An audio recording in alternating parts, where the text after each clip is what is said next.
Relationships are supposed to be safe. The person you choose, the person who chooses you back, the person who knows your schedule and your address and the sound of your voice. They are supposed to be the people you are safest with in the world. But for the victims in these cases, the people who knew them best became the most dangerous people in their lives. A man who helped a woman find her footing on a new campus became the reason she never left it. A teenager who reported her stalker to police 5 times was fined for wasting their time. A woman who followed every piece of safety advice she had ever been given was strangled to death in her pajamas. A husband invented a fictional stalker from his wife's past and then became the thing she was actually afraid of. These are not stories about strangers. They are stories about people who could not accept a single word. Today we are covering 10 obsessive partners who turned to murder after being rejected. What you are about to hear will make you reconsider who you let into your life and how much someone knowing your name should actually mean. Case 1. Haiyang Zhu, the Virginia Tech campus murder. Yang Xin had been in the United States for 13 days. She had flown in from Beijing on January 8, 2009, to begin a master's degree in accounting at Virginia Tech in Blacksburg, Virginia. She was 22 years old. She did not know anyone on campus yet. She was still learning where everything was, still figuring out the dining halls and the buildings and the faces of the people around her. By all accounts, she was adapting well. Other international students described her as warm and easy to talk to. A university administrator called her a sweet young woman. On the evening of January 21, 2009, Yang Xin sat down for coffee at the Obon Pan restaurant inside Virginia Tech's Graduate Life Center. She was there with a man named Haiyang Zhu, a fellow Chinese student who had been helping her settle into campus life since she arrived. There were other people in the cafe. Staff were working behind the counter. It was an ordinary Wednesday evening on a university campus. Within minutes, Zhu attacked Yang Xin without warning. He stabbed her repeatedly. When she fell, he cut off her head. When police arrived, Zhu was walking toward them holding Yang Xin's severed head in his hand. He was 25 years old. He had purchased the knife that morning. Yang Xin had been in the United States for 13 days, and she was dead because a man she barely knew had asked her to be his girlfriend. She had said no, and he had decided that was unacceptable. Haiyang Zhu arrived at Virginia Tech in August 2008, 5 months before Yang Xin. He was from Ningbo, China, and he was pursuing a doctorate in agricultural and applied economics. By the accounts of people who knew him at the time, he appeared to be a normal graduate student. A fellow teaching assistant named Ken Stanton said Zhu had decent social skills and seemed to have friends. A man named Needham, who became close enough with Zhu to invite him to his December 2008 wedding, described him as courteous and never negative. At the wedding reception, Zhu caught the garter, which by tradition meant he would be the next man to get married. Needham said Zhu got a big smile on his face and asked for a written copy of the invitation to keep as a keepsake. But there were other sides to Zhu that people around him noticed. His landlord, Will Seeger, said Zhu was strange and difficult to live with. Zhu refused to turn on the heat in the apartment he shared with 2 other tenants, and the pipes eventually froze and burst from the cold. When Seeger installed a thermostat to keep the apartment at 65 degrees, Zhu shut off a breaker in the electrical box to stop the heat from running. His behaviour around the apartment was described as belligerent. Yang Xin arrived on January 8, 2009. The exact nature of how she and Zhu met is not fully documented in court records, but what is known is that Zhu was listed as one of Yang's emergency contacts at the university, suggesting they had established some form of friendship early on. The director of the Cranwell International Center, Kim Bisecker, said Zhu had only recently met Yang. Zhu had apparently taken it upon himself to help her adjust to life at Virginia Tech, the kind of thing international students often do for each other when a new arrival shows up from the same country. What happened in the days between January 8th and January 20th has been pieced together from Zhu's own writings, found later by investigators. Zhu had fallen deeply fixated on Yang Xin. He wrote her a love letter. He asked her to be his girlfriend. He had convinced himself in the span of days that Yang was meant to be with him. On the morning of January 20th, 2009, Yang Xin told Haiyang Zhu she was not interested. She already had a boyfriend back home. She was planning to marry him. She was not looking for a relationship at Virginia Tech. Ju later wrote, in a document he titled Will, that Yang's rejection had broken his heart. He wrote that her fiancé could not compare to him in education and background. He wrote that Yang should have seen that he would have been the best husband for her. He did not write any of this as reflection or regret. He wrote it as justification. The following morning, Haiyang Ju went shopping. On the morning of January 21st, 2009, Haiyang Ju went to a store and purchased an 8-inch butcher knife. He also bought a claw hammer and 2 additional knives. He then called Yang Xin's phone approximately 12 times throughout the day.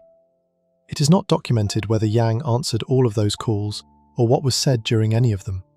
What is known is that by the evening of January 21st, Yang Xin and Haiyang Ju were sitting together at a table in the Obon Pan restaurant inside the Graduate Life Center on the Virginia Tech campus. It was around 7 o'clock in the evening.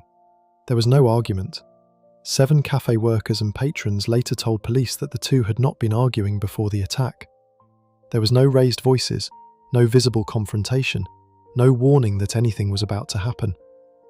A cafe worker named Corey Cox, who witnessed what came next, described Ju as having a blank, determined look on his face. Ju lunged at Yang Xin and began stabbing her. Yang fought back. The medical examiner later found numerous defensive wounds on her hands and arms, injuries that happen when someone is trying to stop a blade from reaching their body. She tried to fight him off. She failed. Yang Xin fell to the ground, and Ju cut off her head. Cox hid behind the counter and called 911, while his manager and other customers fled the cafe. Police officer Nicole Irvine from the Virginia Tech Police Department arrived to find Yang Xin's body on the ground and Haiyang Ju walking toward her with Yang's head in his hand. When Irvine ordered him to put his hands in the air, Ju dropped the head to the ground. On the table, Irvine found a kitchen knife. In Ju's backpack, there was a hammer and more knives. Ju was taken into custody at the scene, covered in blood. He did not resist. Virginia Tech's emergency alert system sent a notification to 30,000 subscribers within 30 minutes. It was the first murder on the Virginia Tech campus since April 16, 2007, when Sung Hui Cho killed 32 students and faculty in one of the deadliest mass shootings in American history. The campus had barely begun to recover from that when this happened. Classes were held as normal the following day. Counselling services were made available to students and staff. There was no complex investigation. Haiyang Ju had committed the murder in front of multiple witnesses and was found at the scene holding the victim's severed head. The question for law enforcement was not who did it. The question was why, and what would happen to him legally. Ju was taken to the Montgomery County Jail. He was evaluated at a mental health facility and later certified for murder charges by Montgomery County Judge Gino Williams. In the weeks after the murder, investigators searched Ju's phone, his computer, and his personal diaries, looking for anything that could establish a fuller picture of what had happened. What they found was consistent with what prosecutors would later describe to the court.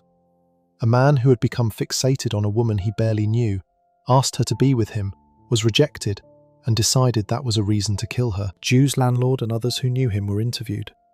The wedding invitation keepsake, the stories about the frozen pipes, the descriptions of difficult behaviour in the apartment, all of it began to form a picture of someone whose thinking had been significantly distorted for some time before Yang Xin ever arrived on campus. Virginia Tech President Charles Steger wrote a letter to the campus community, saying their hearts went out to Yang Xin and her family. Yang Xin's mother later took the stand at sentencing and asked, through an interpreter, how she was supposed to carry on with her life without her only child. In December 2009, roughly 11 months after the murder, Haiyang Ju appeared in a Christiansburg, Virginia courtroom and pleaded guilty to first-degree murder. He did not explain why he killed her during the hearing. He said nothing about motive in open court. The motive had already been laid out clearly in his own writings and in the prosecution's presentation of the case.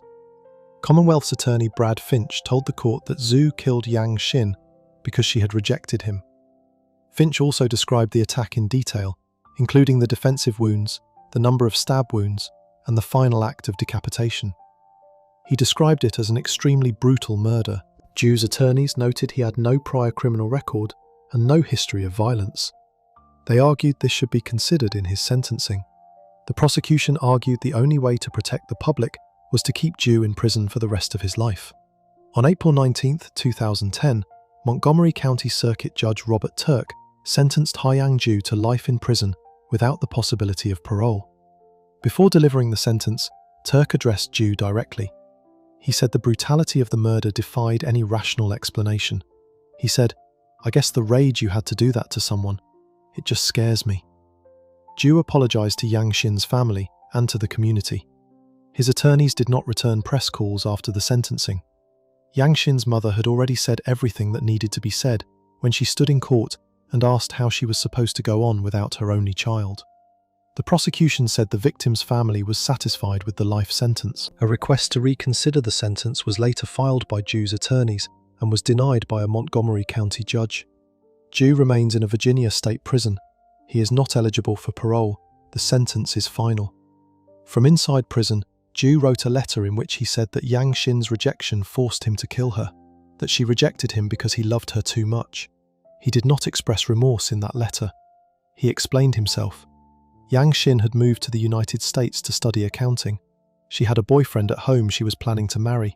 She had 13 days on an American university campus, a handful of new acquaintances, and a future that should have stretched decades ahead of her. She was 22 years old. She had done nothing except tell a man the truth. Haiyang Ju is still alive in a Virginia prison. He will die there. Before we move on, if you're enjoying this analysis, please consider subscribing. It helps the channel tremendously. Ju killed Yang Xin the day after she rejected him, in public, with weapons he bought that morning, and the campus that found out about it had buried 32 of its own just 2 years before. The next case involves a man who spent 6 months stalking a young woman, watched police fine her for reporting him, and then walked into her bedroom and slit her throat while she slept. Case 2. Michael Lane, the murder of Shauna Grace. Shauna Grace was 19 years old, and she had already told the police 5 times. She had reported the same man 5 times in 6 months. She had told them he was following her. She had told them he had damaged her car. She had told them he had grabbed her phone and pulled her hair in the street. She had told them he had stolen a key to her home and let himself in at 6 in the morning to stand over her bed while she slept. At 7:42 a.m, a text message sent to Shauna's phone went unread. By the time her body was discovered in her bedroom later that day, the man who killed her had already checked a lottery ticket at a local shop, gone to the dentist, and shown up to work. His name was Michael Lane. He was 26 years old. He had told a friend 5 days earlier, "She will pay for what she has done." Shauna Grace grew up in Brighton, East Sussex, and had been with her boyfriend Ashley Cook since high school. By 2015, the two had hit a rough patch and temporarily separated. During that break, Shauna got a job at a company called Brighton Fire Alarms. That is where she met Michael Lane. Lane was a tyre and exhaust fitter from Thornhill Rise in Port Slade. He was older than Shauna. The two formed a relationship during the period when Shauna and Ashley were apart. It did not last long. By early 2016, Shauna had decided she wanted to get back together with Ashley. She and Lane ended things. That should have been the end of it. Lane had other ideas. The moment Shauna returned to Ashley, Lane's behaviour changed. He began bombarding her with messages. He sent her flowers for her 19th birthday, which she did not want. He scratched a message onto Ashley's car. He slashed Shauna's tyres. He loitered outside her home. The relationship had lasted only a few months. Lane behaved as though losing her was a catastrophe he refused to accept. What came next was not impulsive. It was methodical. Lane obtained a GPS tracking device and attached it to Shauna's car without her knowledge. The device sent alerts to his phone every time the car moved, telling him exactly where she was going and when. He had essentially put a leash on her without her knowing it existed. On February 8, 2016, Shauna reported Lane to Sussex police. She told them he was sending her unwanted flowers and had damaged her car. Police called Lane and warned him to stay away from her. Lane ignored it. On March 24, 2016, Lane confronted Shauna in the street. He grabbed her hair and tried to snatch her phone out of her hand. Shauna reported this to police as well. Lane was arrested on suspicion of assault. he was released without charge. The officer handling the case, PC Trevor Godfrey, concluded that because Shauna had not initially disclosed that she and Lane had previously been in a relationship, she was being dishonest. He issued Shauna with a fixed penalty notice, a fine of £90 for wasting police time. The woman being stalked was fined. The man doing the stalking was sent home. On July 9, 2016, Lane used the key he had stolen from Shauna's home to let himself in at 6 in the morning. He went to her bedroom and stood over her bed while she was sleeping. Shauna woke up. She could hear him breathing. She later told people she had lain still, terrified, until he left. She then reported it to police again and recorded a subsequent phone call in which Lane apologised for the break-in. She handed the recording to Sussex police as evidence. Lane was cautioned for theft of the key and told to leave Shauna alone.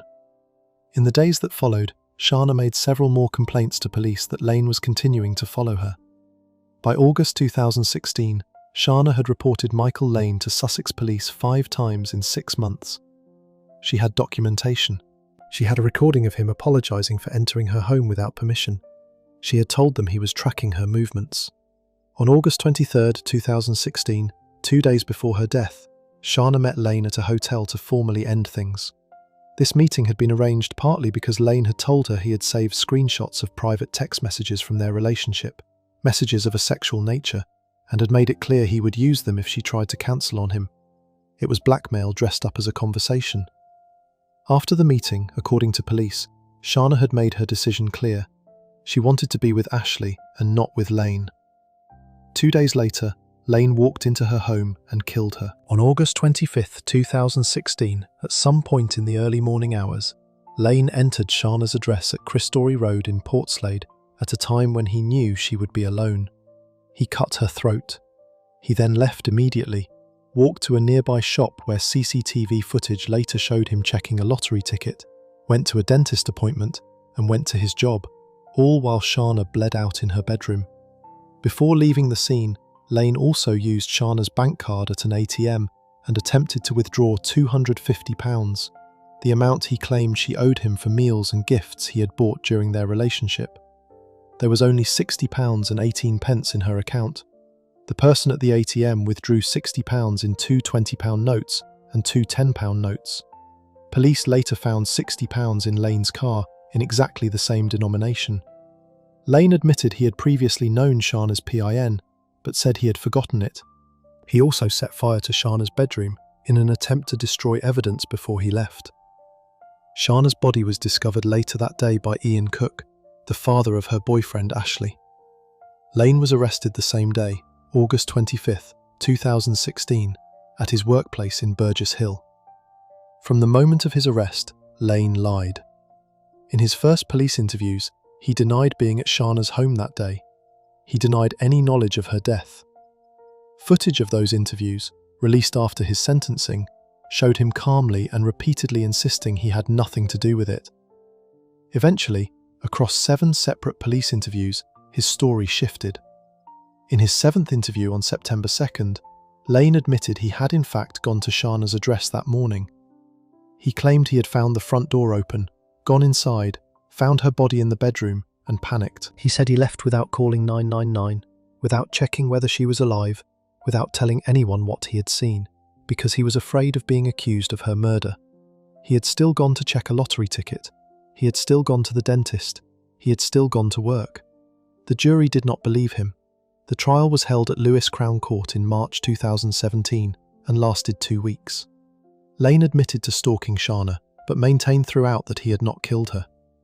The prosecution presented the GPS tracker, the key theft, the ATM withdrawal, the £60 found in his car, the CCTV footage, and the blood found on a pair of trainers Lane had discarded near the scene.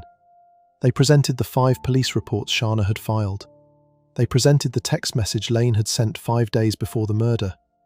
They presented the testimony of the pub friend Lane had told. She will pay for what she has done. On March 22, 2017, after 3 hours and 20 minutes of deliberation, the jury found Michael Lane guilty of murder. There was cheering and clapping in the courtroom from Shauna's family and friends when the verdict was read. On March 23, 2017, Lane was sentenced to life imprisonment with a minimum term of 25 years at Lewes Crown Court. Before delivering the sentence, the trial judge, Justice Green, directed his most pointed remarks not at the defendant, but at Sussex Police. He said that when Shauna had gone to police for help, there had been seemingly no appreciation that a young woman in a sexual relationship with a man could at the same time be vulnerable and at serious risk of harm. He said police had jumped to conclusions and that Shauna had been stereotyped. He said Lane had been emboldened by the lack of police response, that Lane had understood that if he continued his obsessive behaviour, the police were unlikely to do anything to stop him. Shauna's parents, Shauna Grace and Richard Green, spoke outside court after sentencing. They said they firmly believed Shauna would still be alive if Sussex Police had acted on her complaints instead of treating her like the problem. The fallout for Sussex Police was extensive. The Independent Office of Police Conduct launched a formal investigation. A domestic homicide review was conducted. Sussex Police later revealed that Lane had been the subject of stalking and harassment complaints from 13 other women between 2006 and 2016. There was also an allegation, predating all of this, that Lane had groomed a 14-year-old girl while working as a volunteer scout leader. That allegation had been recorded on his arrest file. When Shauna reported him in 2016, nobody checked. Police Constable Trevor Godfrey, the officer who fined Shauna for wasting police time, faced a misconduct hearing in July 2019. He was found guilty of misconduct, not gross misconduct. He had already retired. He would not have been dismissed even if he had still been serving. Shauna's parents called the hearing a joke and a sham. A second officer, Police Constable John Barry Mills, resigned before his own disciplinary hearing could take place. In March 2021, Sky Crime broadcast a documentary about the case called Murder in Slow Motion, the Shauna Grace Story. Shauna Grace had been a 19-year-old receptionist from Brighton who had done everything a person is supposed to do when they are being stalked. She reported it. She documented it. She recorded evidence and handed it to police. She told them she was afraid.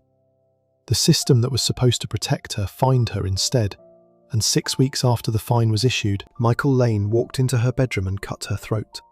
Lane will not be eligible for release until 2042 at the earliest. He will be in his 50s. Shauna is still 19. Michael Lane killed Shauna after months of tracking her every movement through a device she did not know was on her car. The next case involves a man who spent weeks doing his stalking through the internet, Googling how to kill his target and researching the perfect murder before driving to a stranger's front door and waiting in the dark for him to come outside.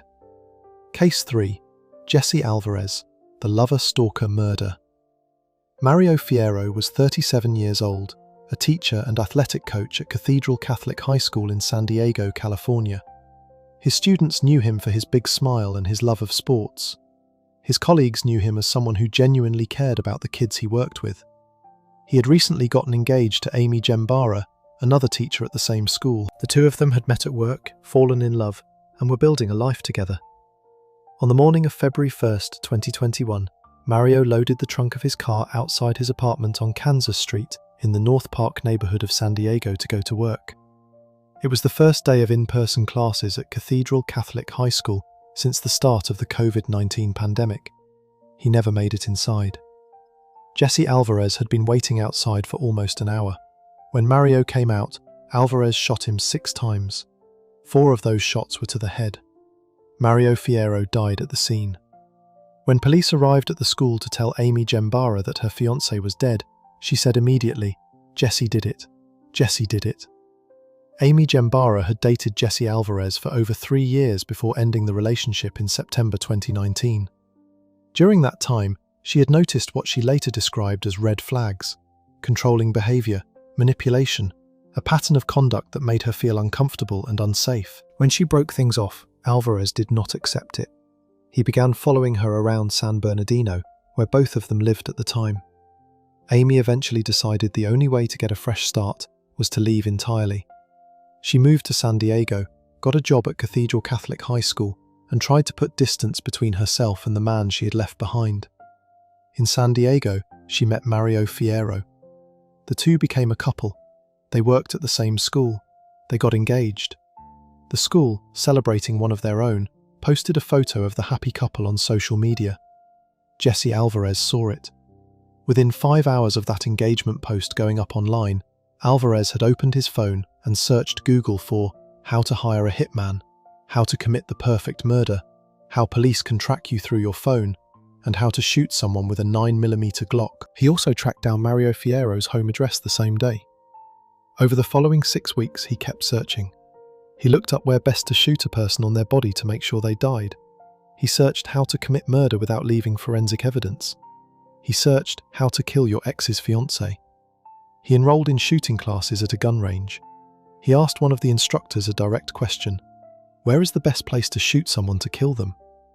At trial, a San Diego police detective named Ron Newquist described interviewing Alvarez after the murder. Alvarez denied having any meaningful relationship with Amy, suggesting she may have a disorder where she believes relationships are closer than they actually are. Newquist said Alvarez was very comfortable lying to the two homicide detectives sitting right in front of him. February 1, 2021 was the first day Cathedral Catholic High School had resumed in-person instruction since the beginning of the pandemic. Alvarez knew this. Prosecutors argued at trial that he had specifically chosen that date because he knew Mario Fiero would be leaving his apartment that morning to go to work, and he knew what time that would likely happen. The night before the murder, Alvarez told his brother he needed to borrow his car. He left his own cell phone at home. Both of these decisions were deliberate. Using his brother's car meant his own vehicle would not be seen near the scene, and leaving his phone behind meant no location data would place him at Mario's apartment. He drove to Kansas Street in North Park and parked near Mario Fiero's building. Then he waited. He waited for approximately 1 hour. When Mario Fiero came outside and began loading his trunk with his back turned, Alvarez shot him. 6 shots, 4 to the head. Mario fell in the street outside his own home and died there. Alvarez fled the scene and was captured by police later that same day. At the school, Detective Chris Leahy arrived to deliver the news to Amy. He said that when he told her Mario had died, she fell to the ground and immediately began screaming Jesse's name. She then told investigators that after the breakup, Alvarez had followed her around San Bernardino, that she had moved to San Diego specifically to get away from him, that she had gotten her life back, met someone, fallen in love, and thought it was over. In January 2020, Amy had filed for a restraining order against Alvarez. In her filing documents, she stated that Alvarez had engaged in a pattern of control, manipulation, and emotional abuse, and that his behavior had become erratic and escalated over time since their breakup. She accused him of cyberstalking and an attempted break-in at her apartment that forced her to change her locks and install security cameras. A judge denied the restraining order, ruling that she had not met the burden of proof that abuse had occurred within the meaning of the Domestic Violence Protection Act. 14 months later, Mario Fiero was dead. Jesse Alvarez was charged with first-degree murder. He pleaded not guilty.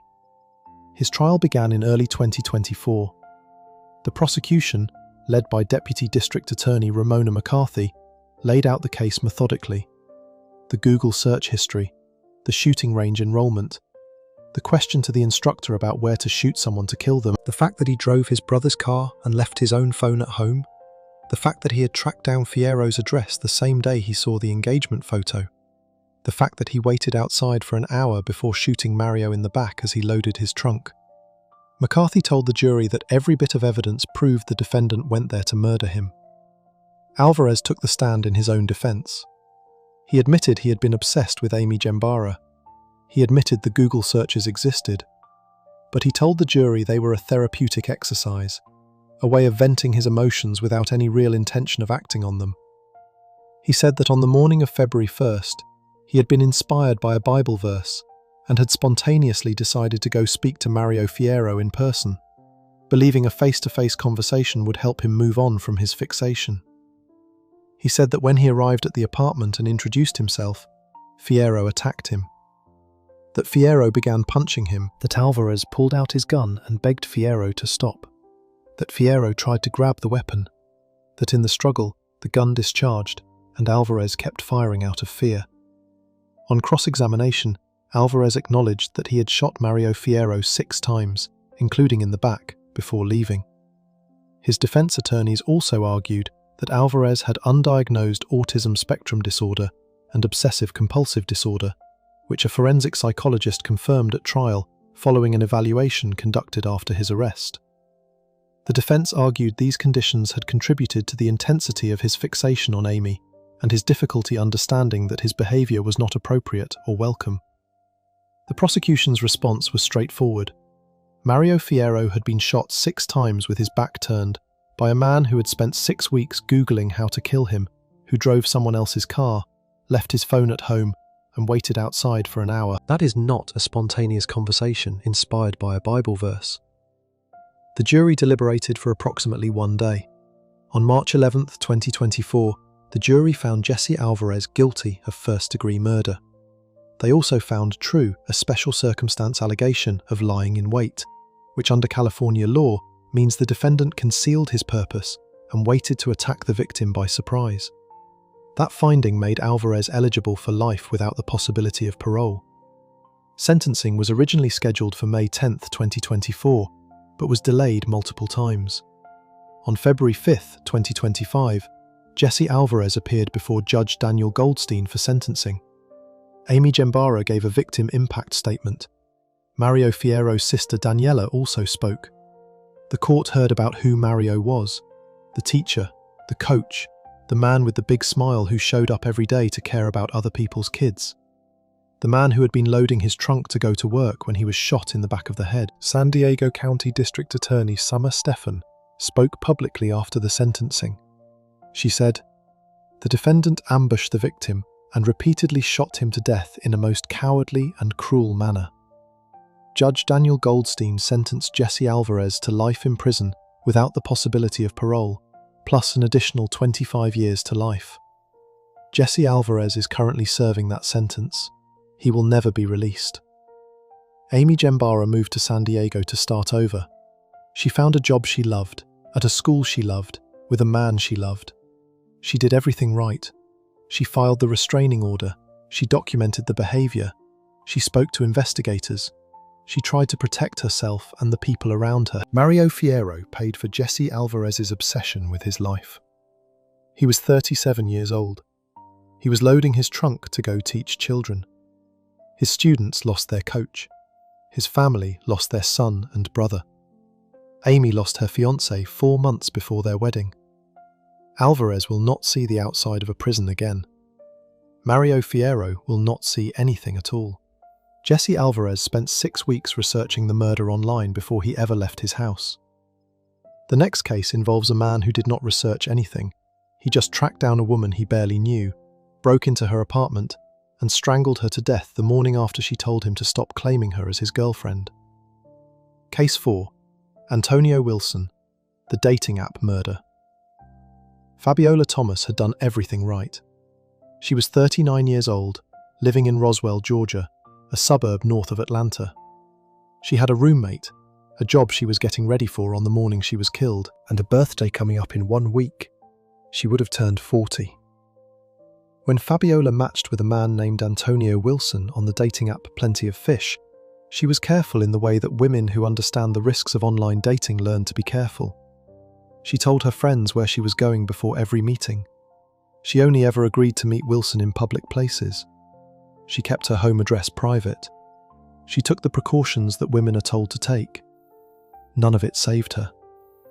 On the morning of June 8, 2019, Wilson broke into Fabiola's apartment at the Atlantic Newtown Apartments in Roswell, found her in her pajamas getting ready for work, and strangled her to death. He left her body in her bathtub and walked out. The night before, Fabiola had unfriended him. Fabiola Thomas and Antonio Wilson met on Plenty of Fish and went on a small number of dates in person. Investigators later determined they had only met face-to-face a few times. From Wilson's behaviour during and after those dates, it became clear that he had decided the relationship was far more serious than it actually was. Wilson told Fabiola he was planning to propose to her. He bought her a ring. He bought her jewellery. He sent her gifts. Fabiola was not interested. She made this clear in the way she responded to him, and eventually made it explicit in writing. In a text message sent to Wilson in the days before her death, she wrote, "I don't give a blank about a ring. Keep your ring. I'm not your woman. Never was. Stop claiming me because I never claimed you." In another message, she wrote, "You crazy. I don't want nothing from a man I barely communicate with. Jewelry, money, don't mean nothing to me if you don't know who I am." These were not ambiguous messages. Fabiola was telling Wilson plainly and directly that she did not consider them to be in a relationship, had never considered them to be in a relationship, and wanted him to stop behaving as though she belonged to him. On the day before she died, Fabiola unfriended Wilson on the app. The following morning, Wilson showed up at her apartment. What is not fully documented in the public record is exactly how Wilson found out where Fabiola lived, given that she had deliberately kept her address private throughout their interactions. Prosecutors did not publicly specify the precise method he used to locate her. What is known is that he found it, and that he acted on it immediately after she cut off contact. At approximately 7:30 in the morning on June 8, 2019, neighbours at the Atlantic Newtown apartments reported seeing Fabiola Thomas outside near her car. She was alive. She was going about her morning. At approximately 8:40 a.m, Fabiola's roommate called 911. The call was described by law enforcement as frantic and hysterical. The roommate told the operator that his roommate was in the bathtub and that something bad had happened to her. When officers arrived, they found Fabiola unresponsive. She was taken to a hospital and pronounced dead. The immediate cause of death was not confirmed publicly right away. Several months passed before a medical examiner officially ruled the death a homicide. Once that ruling came, on October 24, 2019, Roswell police moved quickly. The following day, October 25, 2019, Antonio Wilson was arrested and charged with malice murder. The key piece of evidence that connected Wilson to the crime was Fabiola's phone. It had been taken from the apartment. Investigators tracked it to Clayton County, which is where Wilson lived. That phone, missing from the scene of a strangling death and found in the possession of a man the victim had been trying to cut off contact with, was enough to bring him in. Senior Assistant District Attorney Nalda Charles described the attack plainly at trial. This was a surprise attack.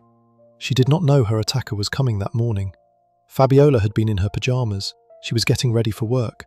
She had no warning and no chance to defend herself. Charles added, "And that is the most chilling part, because she's getting ready for work. She's in her pajamas." Wilson was charged with malice murder, which under Georgia law means an unlawful killing carried out with the intention to cause death. He was held and eventually brought to trial, though the case moved slowly through the court system and did not reach a verdict until 2024, 5 years after the murder. The prosecution was handled by the Brenda Baham Domestic Violence Unit within the Fulton County District Attorney's Office, named after the late aunt of District Attorney Fannie Willis, who was stabbed to death by her husband. Willis said in an interview that domestic violence was an issue that was close to home for her personally, and that her office proactively litigated these cases as a result. Assistant District Attorney Abigail Potter addressed the jury during the trial and spoke directly to the precautions Fabiola had taken. She told them, "Miss Thomas did everything that you would think you should do. She told her friends where she was going. She would only meet him in public places." The prosecution presented the text messages in which Fabiola had explicitly rejected Wilson. They presented the phone evidence placing Wilson in possession of property taken from the murder scene. They presented witnesses who placed Wilson at the apartment. They presented crime scene photographs showing the condition of Fabiola's body and the circumstances in which she was found. They presented testimony from the roommate who discovered her. Wilson had no credible explanation for how he came to have Fabiola's phone after she was found strangled to death in her home. On July 23, 2024, after hearing all of the evidence, the jury deliberated for 30 minutes. 30 minutes. Then they came back with a verdict. Guilty. A Fulton County judge sentenced Antonio Wilson to life in prison without the possibility of parole for malice murder on July 23, 2024, the same day the jury returned its verdict. During the sentencing hearing, people who loved Fabiola Thomas stood in a courtroom and tried to put into words what her loss had cost them. Fabiola's brother, Murto Charles, spoke. He said, "My sister was attacked and murdered in her home. My sister enjoyed and loved life. She had dreams and goals she wanted to accomplish. Yet that all died with her when she was gasping for her last breath. Another person who loved her said through tears, "Her life mattered. She lived with purpose." Senior ADA Nalda Charles spoke after the sentencing and described what Wilson had done in straightforward terms. "It was just so egregious. It was unnecessary. It didn't have to happen. She was unarmed, defenseless, and in her home, all because she said no." Fulton County DA Fannie Willis commented publicly on the case and said it was one of the hardest types of crime to combat. She said her office was committed to prosecuting these cases aggressively. Wilson was 43 years old at the time of sentencing. He will spend the rest of his life in a Georgia state prison. He is not eligible for parole. Fabiola Thomas died 1 week before her 40th birthday. Her brother Murto described the last time he saw her. He said they hugged and kissed each other, that he walked her to her car, and that was the last time they said "I love you" to each other. A week later, the family got the call. She had been getting ready for work. She was in her pajamas. She had done everything right. The men who investigate and prosecute these cases repeat that detail, that Fabiola followed every piece of safety advice she had ever been given, because it matters. It matters because it dismantles the idea that women who are harmed by men they met online somehow failed to protect themselves. Fabiola did not fail. The person who failed was Antonio Wilson, who decided that a woman telling him no was something he had the right to punish her for. The jury took 30 minutes to agree. Antonio Wilson is in prison. He will die there. Fabiola Thomas had a birthday coming up. She had dreams and goals, as her brother said. She had a roommate who came home and found her and called 911 in a panic. She had a brother who walked her to her car the last time he saw her and told her he loved her and had no reason to think it was the last time. She was 39 years old. She said no. That is the entire reason she is dead. Antonio Wilson killed a woman he barely knew because she rejected him after a handful of dates. The next case is different in almost every way. The man responsible did not target one person. He declared war on an entire campus, and he had been planning it for 2 years before he finally carried it out. Case 5. Elliot Rodger, the Isla Vista killings. Elliot Rodger was 22 years old, and he had been planning this for 2 years. Not planning in the vague, unfocused way that angry people sometimes fantasize about revenge without ever acting on it.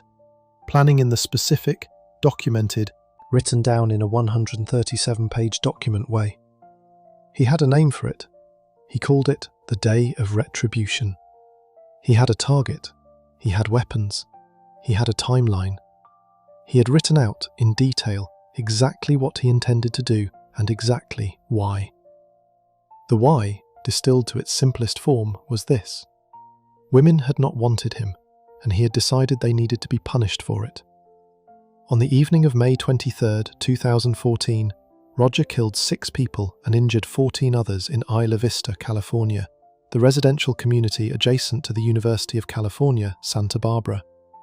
He stabbed 3 men to death in his apartment, shot 2 women outside a sorority house, shot a man inside a delicatessen, and drove through the streets of Isla Vista, firing at pedestrians and striking others with his car.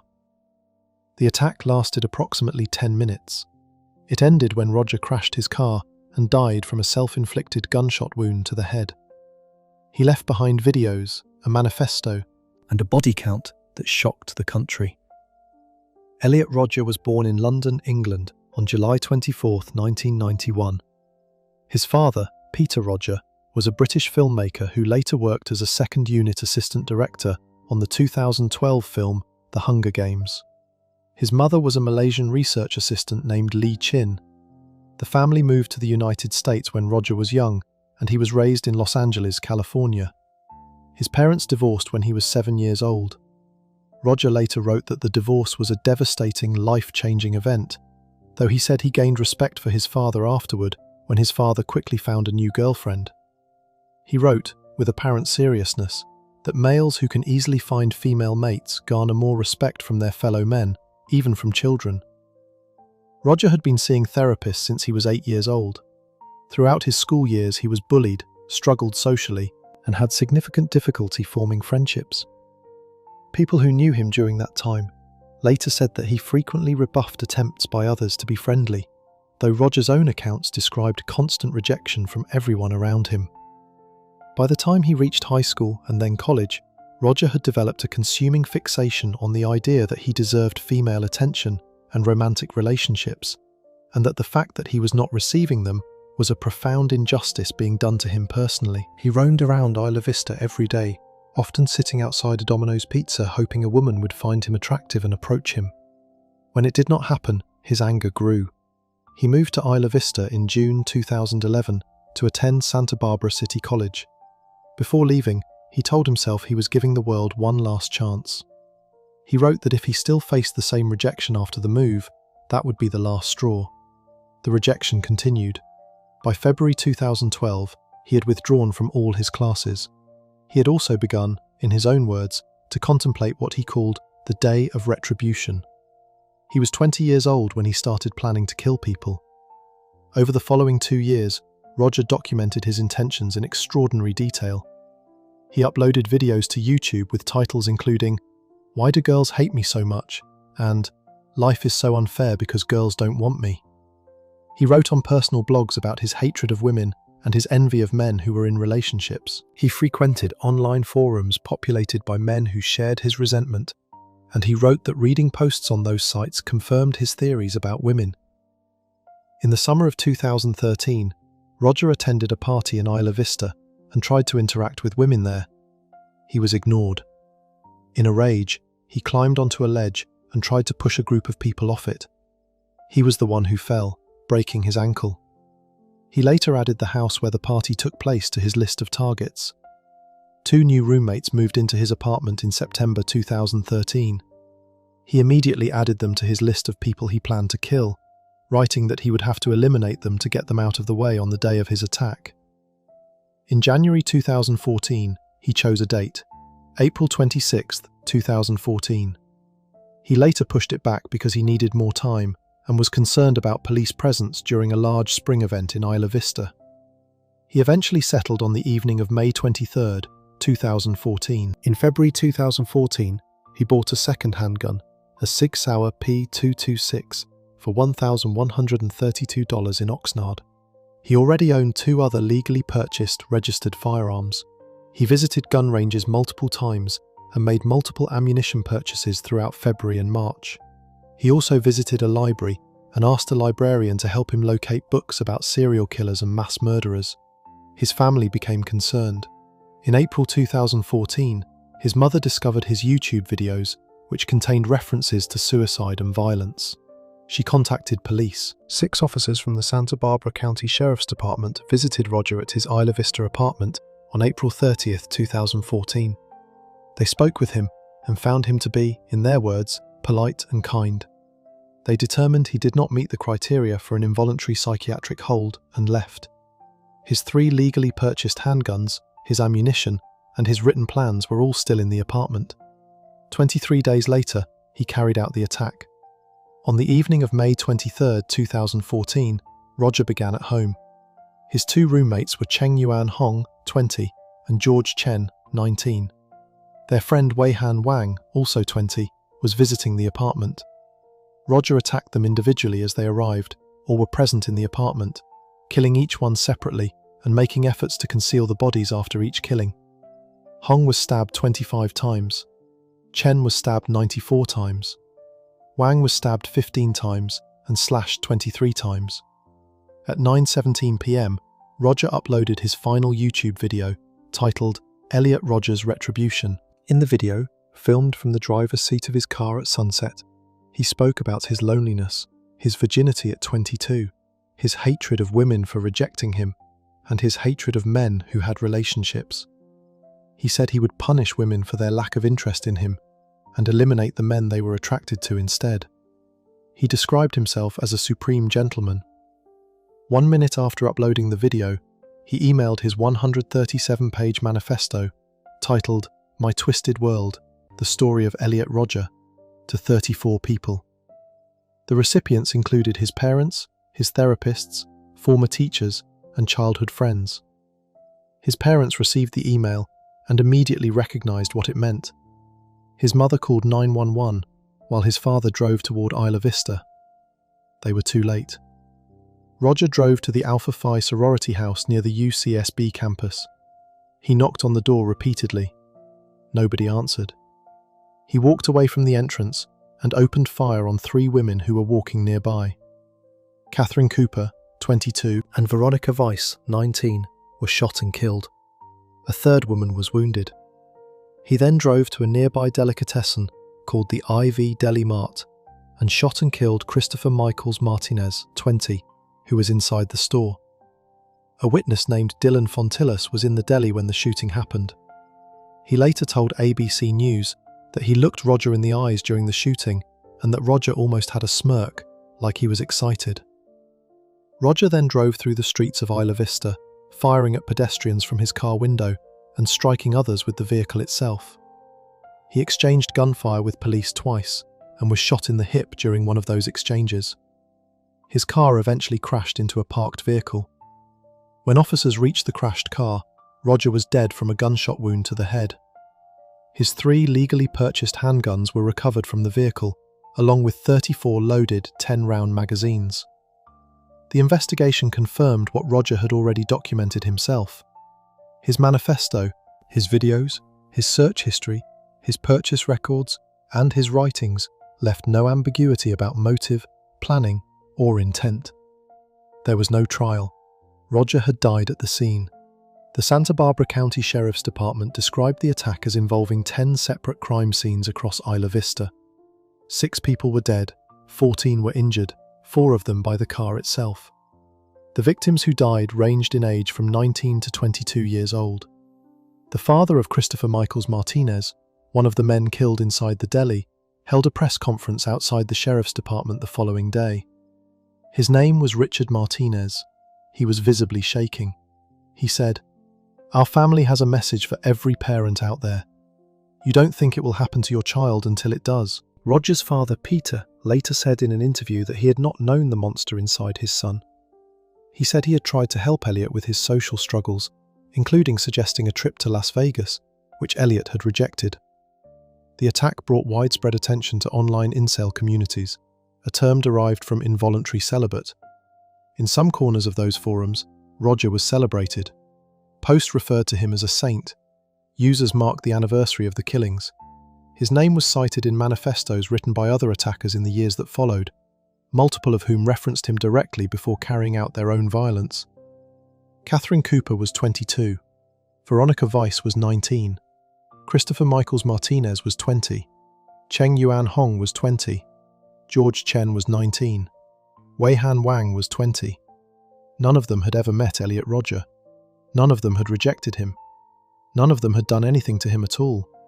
He killed them because women, as a category, had not given him what he believed he was owed. He had decided that was sufficient justification. 6 people died for it. __quote_for__. Elliot Roger targeted strangers because women as a group had rejected him. The next case is far more personal. A woman who had been in a relationship with a man for 5 months ended it and then watched him stab her ex-boyfriend 27 times, slit his throat, and shoot him in the face because he had moved on to someone new. Case 6. Jodi Arias, the murder of Travis Alexander. Travis Alexander was 30 years old, a legal insurance salesman from Mesa, Arizona. He was a devout member of the Mormon faith, well liked by his friends, and by the spring of 2008, he was planning a trip to Cancun, Mexico. He had booked the holiday for early June. He was going to take a woman named Mimi Hall, someone he had been getting to know and was excited about. He had originally planned to take Jodi Arias. That changed in April 2008, when Travis decided he was done with Jodi entirely and asked Mimi instead. It was not a dramatic announcement. It was a private decision between 2 adults about a vacation. Travis had moved on. He was looking forward. On June 4, 2008, Travis Alexander was murdered in the shower of his home at 11428 East Queensboro Avenue in Mesa.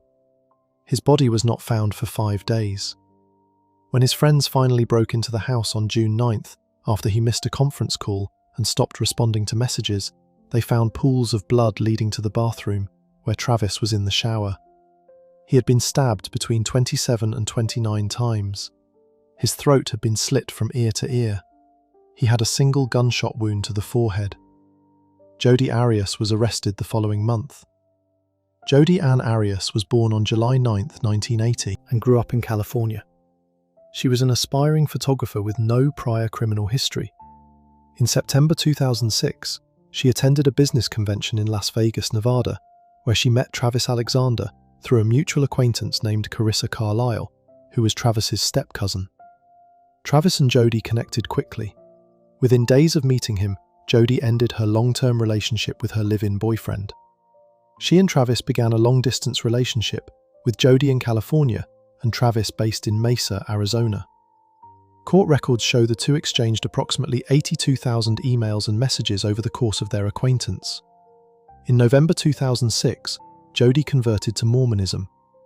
Travis baptized her into the faith himself. Their relationship was, by multiple accounts, intensely sexual and frequently volatile. Travis's friends described it as troubled from early on. One friend said Arias showed obsessive signs early in the relationship. After roughly 5 months together, Travis ended things. But ending the relationship did not end the contact. The two continued to be physically intimate and stayed in regular communication even after the official breakup. Travis told friends he believed Jodi was stalking him. He complained that she would show up at his house unannounced because she had learned his security code. A co-author of a book later written about the case reported that Arias had at one point entered Travis's home through a doggy door. Travis would sometimes be angry about these intrusions, and other times, according to friends, would go to bed with her anyway. His behaviour toward her was inconsistent, and that inconsistency kept the dynamic alive long past the point where it should have ended. In the summer of 2007, Travis began dating other women openly. In early 2008, he decided to take Mimi Hall to Cancun instead of Jodi. He had made his decision about the direction of his life. Jodi Arias had made a different decision. In May 2008, a burglary was reported at the home of Jodi Arias's grandparents in California, where Jodi had been living. Among the items reported stolen was a .25 caliber handgun. Prosecutors would later argue at trial that Arias staged the burglary herself and stole the gun to use in the murder. The caliber matched the bullet recovered from Travis Alexander's skull. On June 2, 2008, Arias rented a car in Redding, California. She told the rental company she needed a white car, but was given a red one, which she complained about. She requested the car not be associated with her name on any records, a request the company did not accommodate. She drove south. On June 3rd, she visited a former boyfriend named Ryan Burns in Utah. She arrived late and stayed briefly. Her hands, Burns later told investigators, had cuts on them. On June 4, 2008, between the time she left Utah and the time the rental car was returned, Jodi Arias drove to Mesa, Arizona, and went to Travis Alexander's home. What happened inside that house was captured, unintentionally, by a digital camera. Travis's camera had been placed in the bathroom during what began as a consensual encounter. The images recovered from the camera after it was found in Travis's washing machine, alongside bloody towels and clothing, told the story of the afternoon in timestamps. At approximately 1:40 p.m, the camera captured photos of Travis and Jodi together. At 5:29 p.m, the camera captured a photo of Travis alive in the shower. Seconds later, other images were accidentally captured, including a blurred shot of a person bleeding and a photograph of a ceiling. The medical examiner determined Travis died that afternoon. During the 5 days between June 4th and June 9th, when Travis's body was discovered, Jodi Arias drove back to Ryan Burns in Utah and spent time with him. She also called Travis's phone repeatedly, leaving voicemails expressing concern about why he was not responding, in what prosecutors later argued was a deliberate attempt to place herself away from the crime scene and appear to have no knowledge of his death. When Travis's friends broke into the house on June 9th and found his body, one of the first things they told the 911 operator was that Travis had an ex-girlfriend named Jodi who had been stalking him. Jodi Arias was indicted on a charge of first-degree murder on July 9, 2008, and arrested on July 15th. She entered a plea of not guilty in September 2008. She did not go to trial until January 2013, 4.5 years after the murder. During that time, Arias changed her account of events multiple times. She first told police she had not been in Mesa on June 4th at all, when the camera evidence made that impossible to maintain. She said 2 unidentified intruders had broken into Travis's home, attacked them both, and killed him while she escaped. When that story collapsed under scrutiny, she changed it again. By the time the trial began, her position was that she had killed Travis in self-defense after he attacked her, and that the relationship had been abusive throughout. The trial lasted approximately 4 months and became one of the most heavily covered criminal cases in the United States in years. Arias testified for 18 days. She gave detailed accounts of their sexual relationship, described alleged incidents of abuse, and maintained consistently that she had acted only to protect herself. The prosecution, led by Juan Martinez, argued that Arias had killed Travis in a jealous rage after learning he had fully moved on and was taking another woman to Cancun. Martinez argued the crime scene was staged to support a self-defense narrative, that Arias had stolen the gun from her grandparents' home, and that the number of wounds, up to 29 stab wounds, a slit throat, and a gunshot, reflected the kind of overkill that does not come from self-defense, but from rage. Travis's sisters cried and held each other when the jury delivered its verdict on May 8, 2013. Jodi Arias was found guilty of first-degree murder.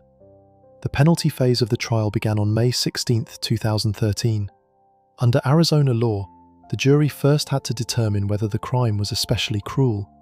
They found that it was, which made Arias eligible for the death penalty. The jury then began deliberating on whether she should live or die. They deadlocked. They could not reach a unanimous decision on the death penalty. A mistrial was declared in the penalty phase. A second jury was impaneled in October 2014 to decide Arias's fate. That jury also deadlocked. Because 2 separate juries had failed to reach a unanimous death sentence, the death penalty was taken off the table entirely. On April 13, 2015, Maricopa County Superior Court Judge Sherry Stevens sentenced Jodi Arias to natural life in prison without the possibility of parole. Before sentencing, Arias addressed the court. She said she could not believe she had been capable of doing something so terrible. She said she was truly disgusted and repulsed with herself. She said she wished she could take it back. Travis Alexander's siblings gave victim impact statements. They had waited nearly 7 years from the discovery of their brother's body to see a final sentence handed down. Travis's friends, who had broken into his house and found him in the shower, who had stood in parking lots weeping while cameras filmed them, who had sat through months of testimony in which the man they loved was described as abusive and controlling, finally had an answer. In 2020, the Arizona Court of Appeals upheld the murder conviction, rejecting Arias's arguments about trial publicity and prosecutorial misconduct. The court cited overwhelming evidence in support of the conviction. Jodi Arias is currently held at the Perryville prison in Goodyear, Arizona, in medium custody. She has filed multiple unsuccessful appeals. As of recent years, she maintains a blog and sells artwork she creates in prison. She continues to dispute the conviction. Travis Alexander was a 30-year-old salesman who was planning a holiday and building a life. He had tried to end a relationship that had become unhealthy. He had been moving forward. His body lay undiscovered in his shower for 5 days. His friends found him. His killer was someone who knew the code to his front door and had exchanged 82,000 messages with him. He had 1 gunshot wound, 1 slashed throat, and up to 29 stab wounds. A jury deliberated for 15 hours before calling that murder. Jodi Arias is in prison in Arizona. She will die there. Before we move on, if you're enjoying this analysis, please consider subscribing. It helps the channel tremendously. Jodi Arias killed a man she had once loved because he had the audacity to love someone else. The next case involves a husband who decided the same thing about his wife, except instead of going to her directly, he spent months pretending to be a stalker from her past, terrorizing his own family, before finally killing her 11 days before Christmas. Case 7. Daniel Krug, the fake stalker. Crystal Krug was 44 years old, a chemical engineer, and a mother of 3 living in Broomfield, Colorado. By all outward appearances, her life looked ordinary in the way most suburban lives look ordinary from the outside. She had a house, a career, kids, a husband. What was not visible from the outside was that her marriage was falling apart. Crystal's mother later told investigators that Crystal and her husband Daniel had been planning to divorce. The relationship had broken down. Crystal wanted out. In the months before her death, Crystal became increasingly frightened by a series of messages she was receiving on her phone.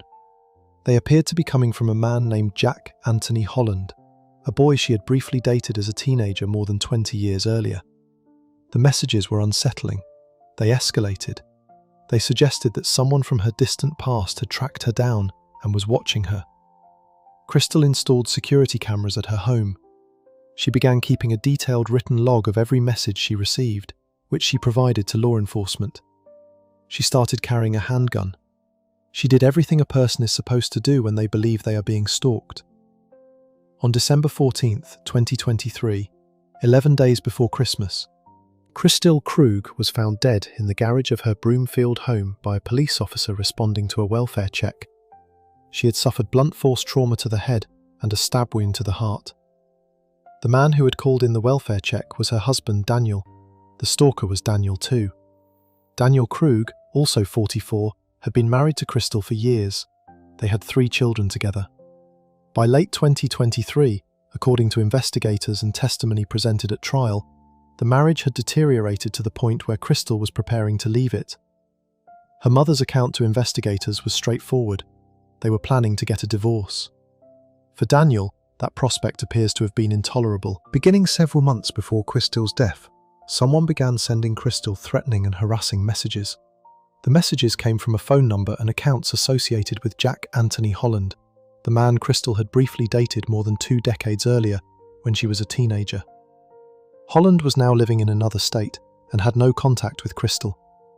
The messages were designed to terrify. One text read, "I go to Boulder every few weeks and thought we could hook up. You game?" Another message, sent from the same number, featured a photograph of Daniel himself walking into his workplace. The apparent purpose of including Daniel's photo was to suggest that the supposed stalker was watching both of them, that the threat extended to the whole family, not just Crystal. It was meant to make Daniel look like a fellow victim. Crystal reported the messages to police. She documented everything. Her cousin, Rebecca Ivanoff, later described to ABC News the extensive steps Crystal took to protect herself and her family. She said Crystal did everything right. What Crystal did not know, and what investigators would spend months working to prove, was that every message she had received from Jack Anthony Holland had been sent by her own husband. Daniel had created fake social media identities, set up a phony email address, and used burner phones to build the illusion of a stalker from Crystal's past. He sent the messages from the burner phones. He photographed himself and sent his own image as part of the harassment campaign, playing the role of a concerned and threatened husband while simultaneously being the source of the threat. Investigators eventually identified a critical piece of evidence. Many of the text messages sent from the supposed stalker had been transmitted through the IP address belonging to Daniel's employer in Denver. The digital trail led directly back to him. Jack Anthony Holland was located and investigated. His alibi was verified. He had been in another state at the relevant times and had nothing to do with any of it. He was fully cleared. Prosecutors laid out Daniel's motive at trial in terms that were methodical and chilling. They argued that Daniel had devised the fake stalker scheme as a way of scaring Crystal and then positioning himself as her protector. The idea being that a shared threat would pull the marriage back together, uniting them against a common enemy that only he knew did not exist. When that plan did not work, and Crystal continued moving toward divorce, investigators believe Daniel made a different decision. On the morning of December 14th, 2023, Crystal had dropped the children off at school and returned home. Police believe Daniel attacked her shortly after she came back. He struck her in the head and stabbed her through the heart. Before leaving the house, Daniel took steps to cover his tracks. He used Crystal's phone to schedule text messages to himself and to others, creating the appearance that she had been alive and communicating after the time she was actually killed. He disabled the home security system using her phone. He covered the family's Ring doorbell camera with blue masking tape so it would not record him leaving. He then left the house, and sometime later called the non-emergency police line to request a welfare check on his wife.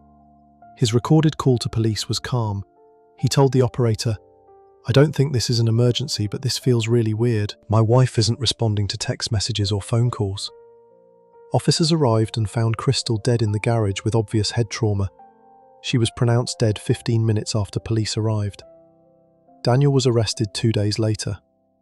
Daniel Krug was charged with first-degree murder, 2 felony counts of stalking, and 1 count of criminal impersonation. He pleaded not guilty to all charges. His trial began in April 2025. The prosecution, led by District Attorney's Office Prosecutor Armstrong, presented the digital forensic evidence establishing that the messages attributed to Jack Holland had originated from Daniel's employer's IP address. They presented the burner phone records.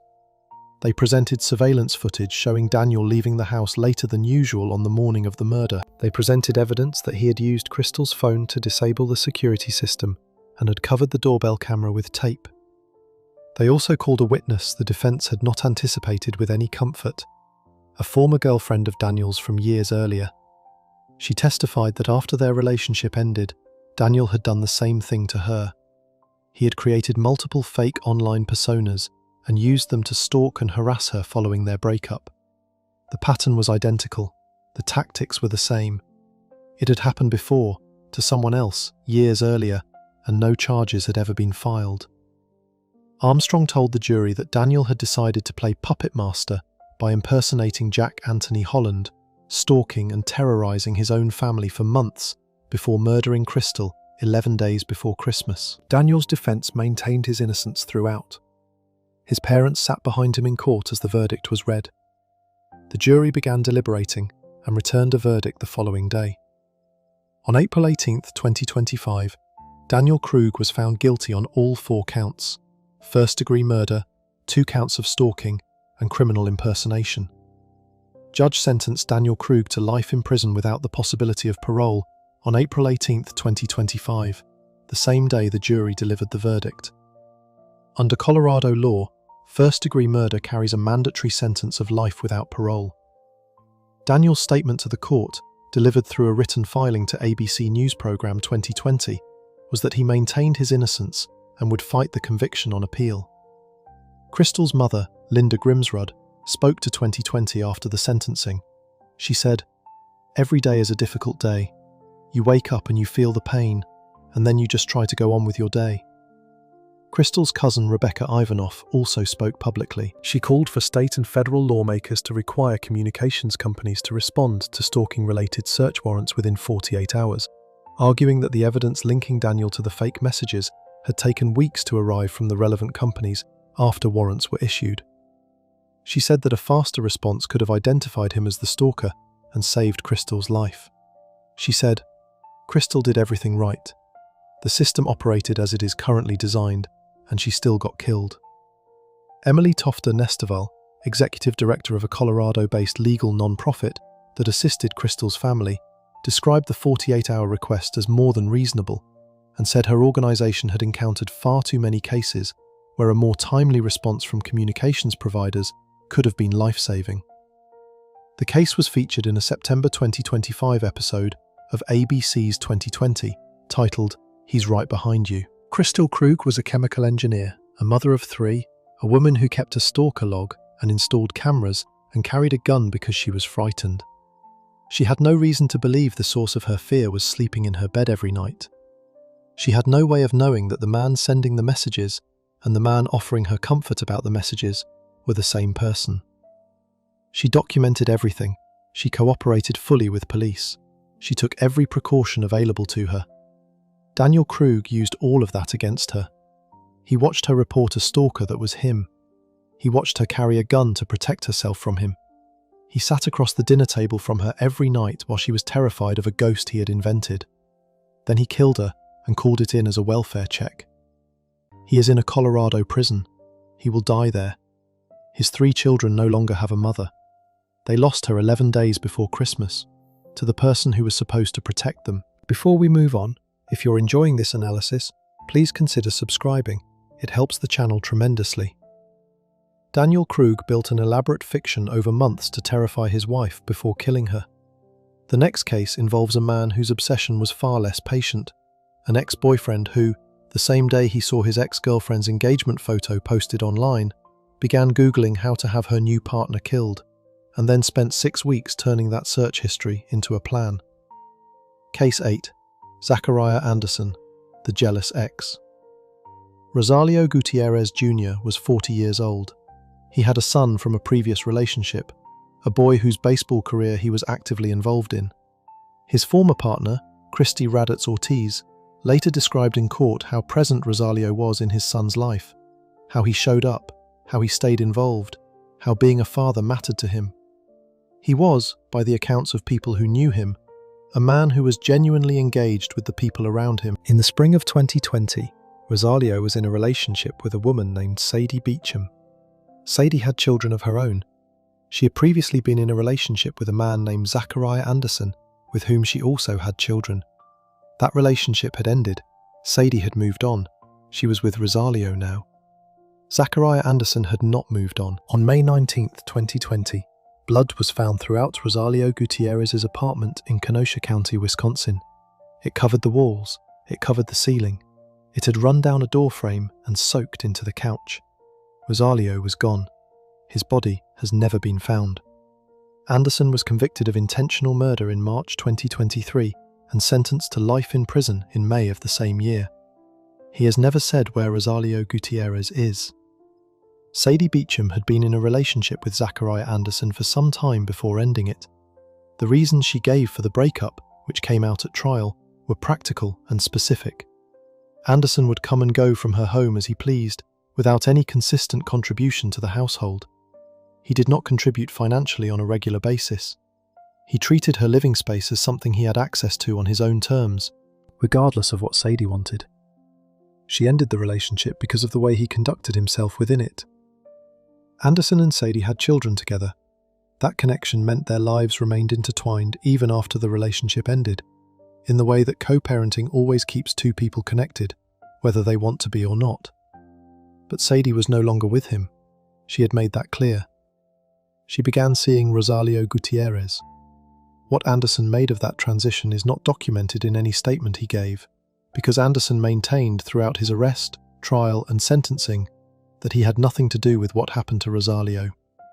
But the evidence presented at trial, and the testimony of a man who shared a jail cell with Anderson after his arrest, told a different story about how Anderson felt. That cellmate, a man named Marquand Washington, told the court that Anderson had admitted to the killing during their time together in jail. Washington said Anderson did not just confess, he explained. He told Washington the details of how he had planned it, how he had gotten to know Rosalio's movements, learned where he lived, found out what car he drove, and identified the right moment to act.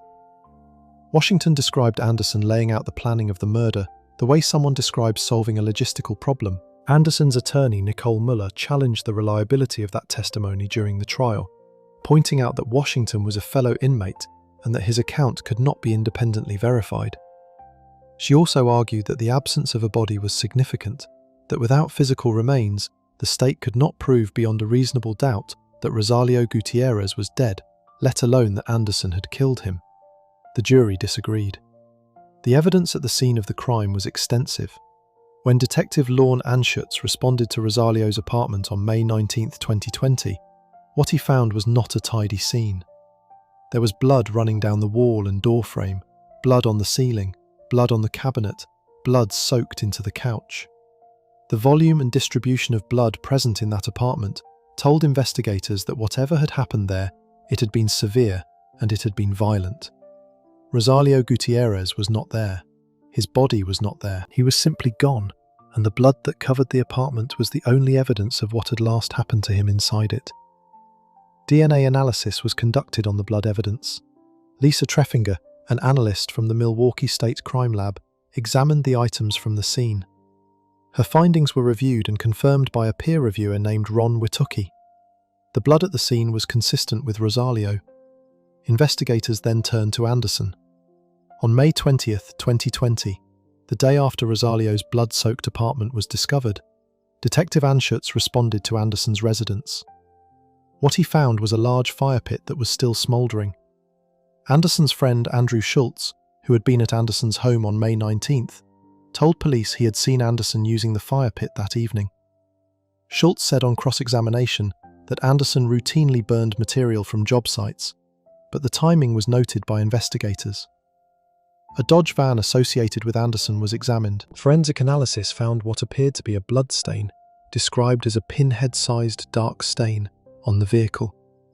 The analyst could confirm it appeared to be blood, but could not confirm it belonged to Rosalio. Officers also recovered evidence connecting Anderson to Rosalio's location in the days leading up to May 19th. Two of Rosalio's friends, Michael Campbell and Brandon Hendrickson, told police they had gone to Anderson's residence and spoken with him before the disappearance. Anderson had misrepresented himself to them during that interaction. The nature of the misrepresentation was not fully detailed in public court records, but it established that Anderson had been in contact with people in Rosalio's circle and had been less than truthful about who he was. Sadie Beecham's own statement to police was complicated by the fact that she had initially told investigators Anderson was with her on May 17, 2020. She later corrected that account, and investigators determined it had been a mistake on her part, rather than an intentional attempt to provide Anderson with an alibi. The prosecution did not pursue charges against Sadie in connection with the case. Anderson was charged with intentional homicide for the presumed death of Rosalio Gutierrez Jr., along with 2 counts of stalking, 1 count for stalking Rosalio and 1 count for stalking Sadie Beecham, and 1 count of hiding a dead body. He pleaded not guilty. His trial proceeded in Kenosha County. The prosecution, led by District Attorney Michael Gravely, built the case around motive, physical evidence, and the cellmate testimony. Gravely described Anderson to the jury as a jealous, controlling ex-boyfriend who had ended his relationship with Sadie on bad terms and could not accept that she had moved on to someone else. He argued that Anderson had targeted Rosalio specifically because Rosalio was the man Sadie had chosen instead of him, and that the stalking of both Sadie and Rosalio in the weeks before the murder was part of a deliberate process of surveillance and planning. The defense leaned heavily on the absence of a body. Attorney Nicole Muller told the jury during opening statements that there were no witnesses who placed Anderson at Rosalio's apartment on the day he disappeared. No witnesses saw Anderson behaving suspiciously or covered in blood. There was no body. There were no human remains. She argued that the state was asking the jury to convict a man of murder when they could not prove the victim was even dead. The prosecution's response was to point to everything else: the blood, the DNA, the smouldering fire pit the following morning, the cellmate's testimony about Anderson's detailed account of the planning, the fact that Anderson had been stalking both Sadie and Rosalio, the fact that Rosalio Gutierrez had simply ceased to exist as a living person from May 19, 2020 onward, and that the last evidence of his presence anywhere was the blood covering every surface of his apartment. Rosalio's former partner, Christy Raddatz Ortiz, testified about his son. She talked about how involved Rosalio was, how much the boys' baseball games mattered to him, how present he was as a father. The implication for the jury was clear. This was not a man who walked away from his life voluntarily. He had a son he loved. He had a relationship he was building with Sadie. He had people who needed him and people he wanted to be there for. He did not disappear. He was disappeared. Anderson remained largely expressionless throughout the trial.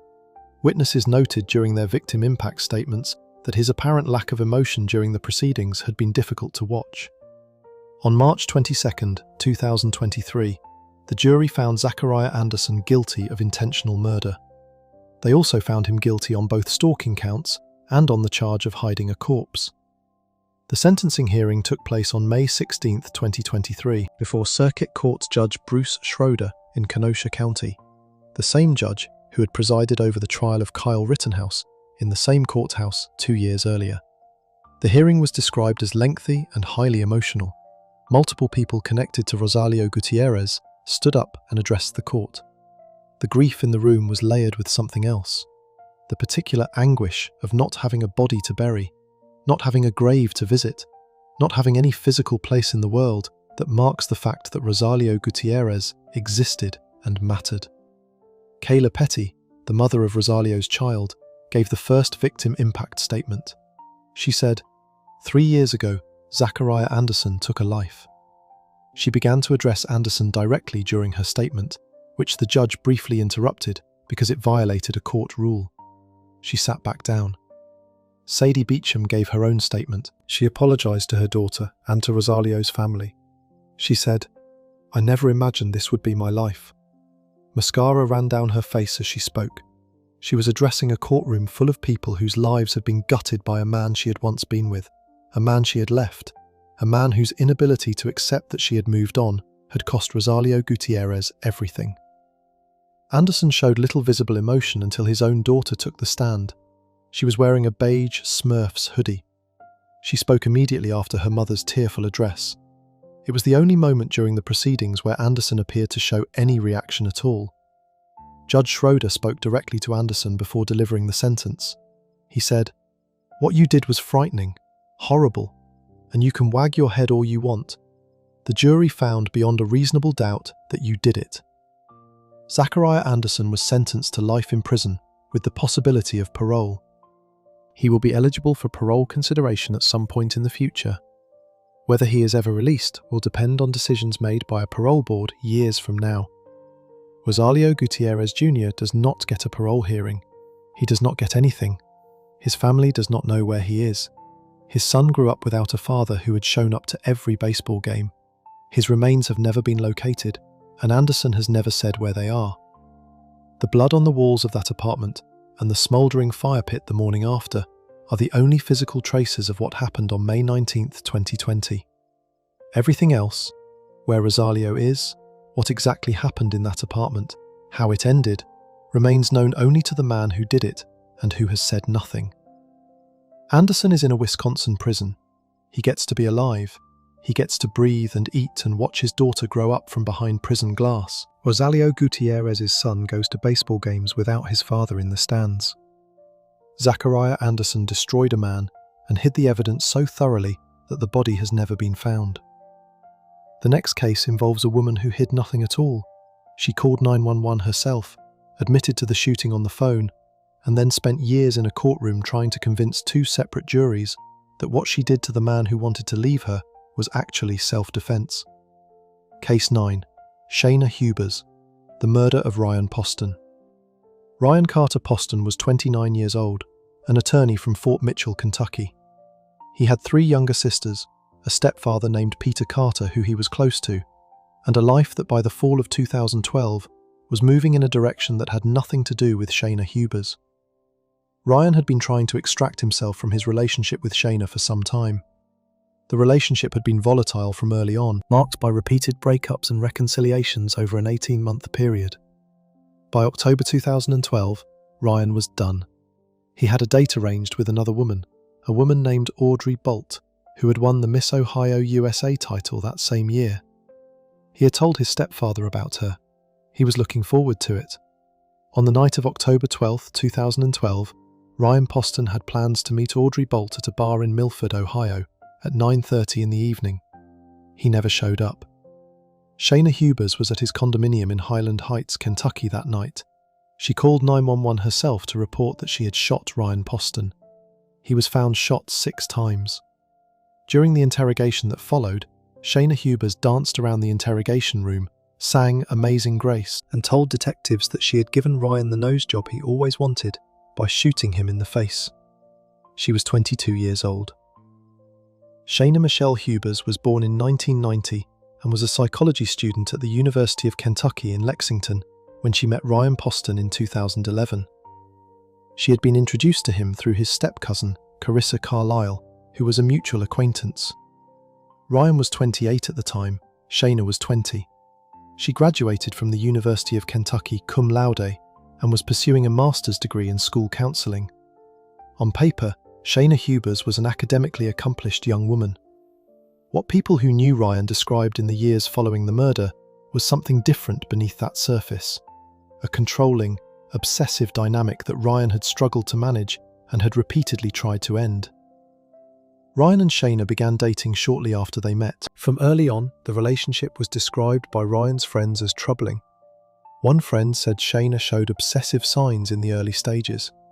The couple broke up and got back together multiple times over the course of 18 months. Ryan's friends said he found it difficult to make a clean break. He would be frustrated with her and then go back. The pattern repeated.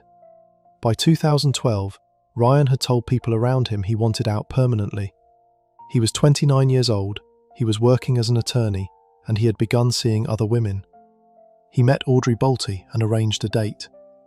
The day before the murder, Ryan told his stepfather Peter Carter about the upcoming date with Audrey. He also told Carter, according to Carter's later testimony, that he was afraid to tell Shauna about the other woman. He was worried about how she would react. That conversation happened on October 11th, 2012. The following night, Ryan Poston was dead.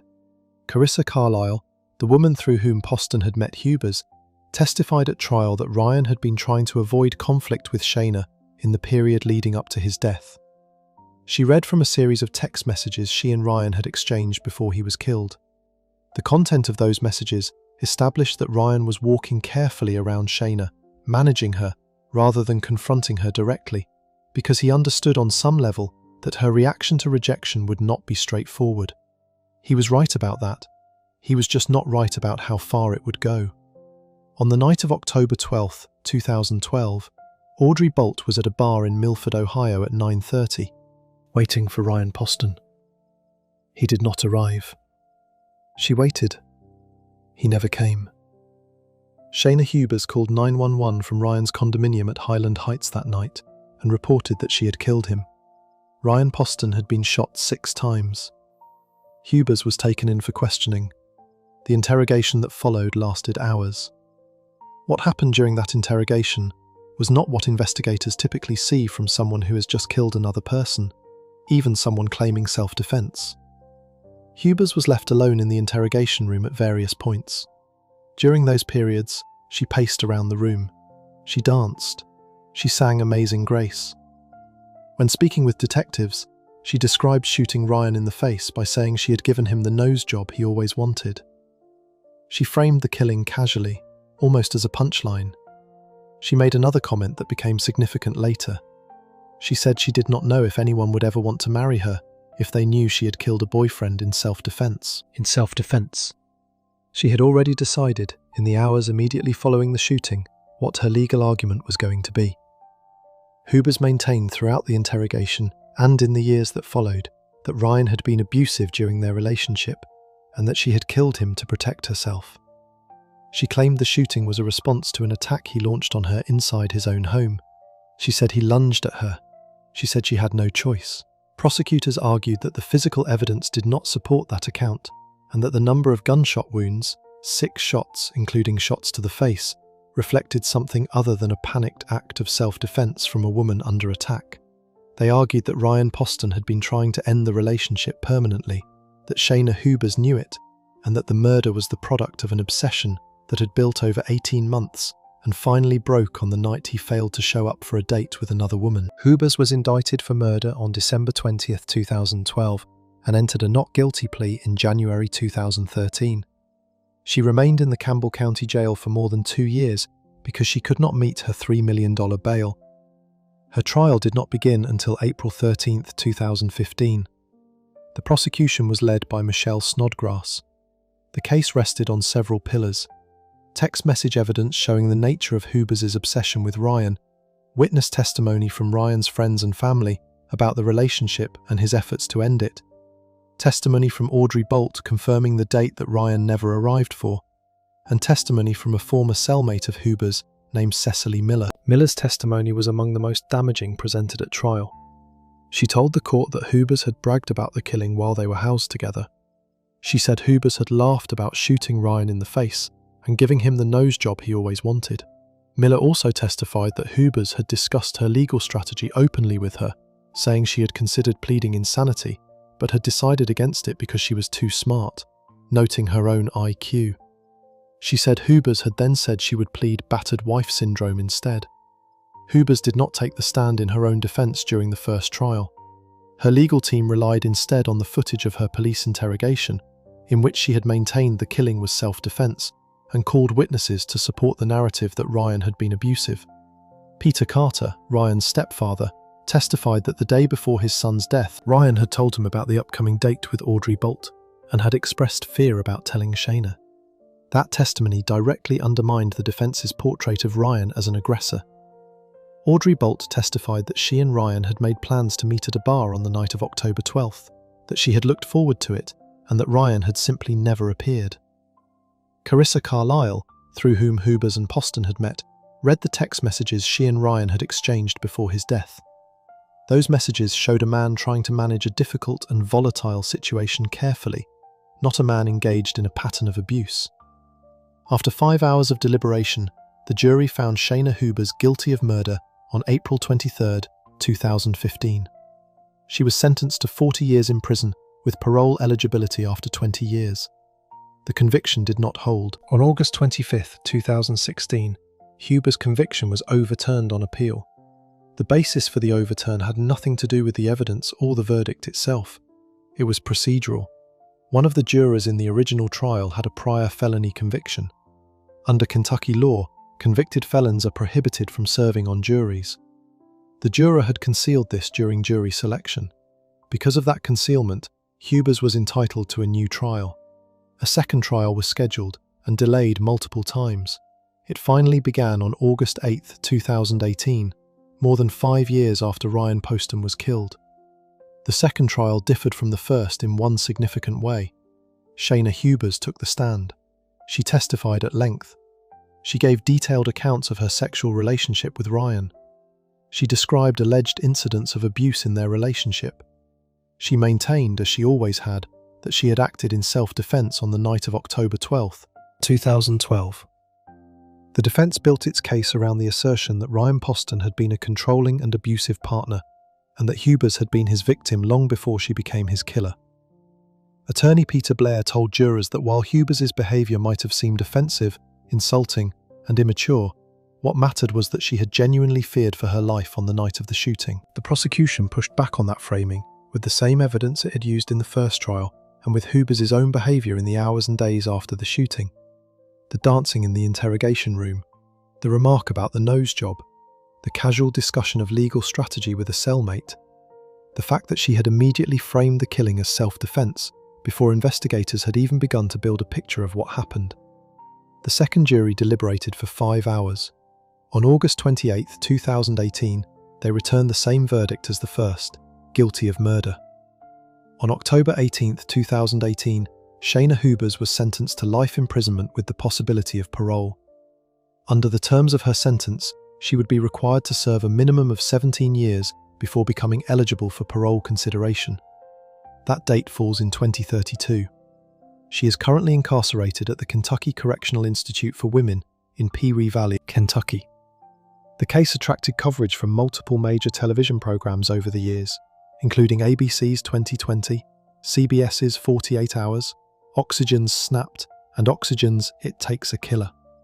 The podcast Small Town Murder covered the case in an episode titled Never Sing Your Confession, a title that referenced the moment during interrogation when Hubers sang Amazing Grace while alone in the room. In June 2018, while her retrial was still pending, Hubers married a fellow inmate named Unique Taylor in a 2-minute jailhouse ceremony. In March 2019, a judge granted her a divorce.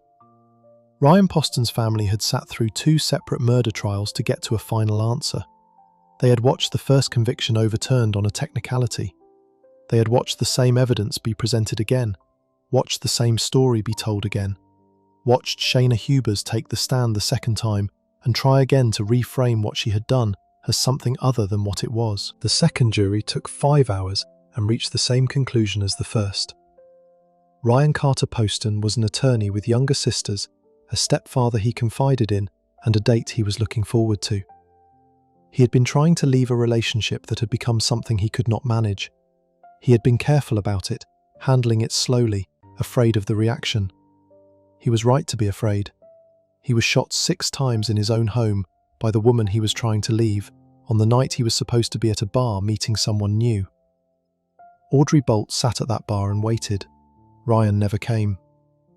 Shauna Hubers will be eligible to ask a parole board to release her in 2032. She will be 42. Ryan Poston will be 49 years old forever, because that is the age he would have been in 2032 if Shauna Hubers had let him leave. He wanted to go on a date. That is the full extent of what he did to deserve what happened to him. Before we move on, If you're enjoying this analysis, please consider subscribing. It helps the channel tremendously. Shauna Hubers shot the man who was trying to leave her and then sang in the interrogation room. The final case in this video is different from everything that came before it. It is not about a man or woman who killed the person they were obsessed with. It is about a woman who fell so deeply into jealousy over a man she was dating that she murdered his other girlfriend, buried the evidence, and then spent years pretending to be the dead woman to cover it up. Case 10. Shauna Grace, the lover-stalker killer. In late October 2012, she met a man named Dave Krupa at the auto repair shop he managed in Omaha. She had brought her Ford Explorer in to be looked at. The two felt a spark. Krupa asked her out. On their first date, Carrie told him plainly that she was not looking for a serious relationship. Krupa later said that when she told him that, he felt like he had hit the jackpot. Carrie Farver was last seen alive on the morning of November 13, 2012, when she left Dave Krupa's apartment to go to work. She was gone within minutes of walking out the door. Her body has never been found. Dave Krupa had moved to Omaha in 2012 after separating from his longtime partner Amy Flora, with whom he had 2 children. He was 34 years old, newly single, and by his own description, rusty when it came to dating. He joined online dating sites and began seeing different women casually. He was upfront with the women he met that he was not looking for anything exclusive. One of those women was Shauna Elizabeth Grace, who went by the name Liz. Grace was also a single mother.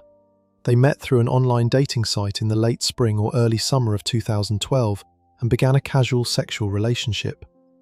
Krupa told Grace from the beginning that he was seeing other women and had no intention of committing to anyone. Grace said she understood. From almost the beginning, however, Grace wanted something more.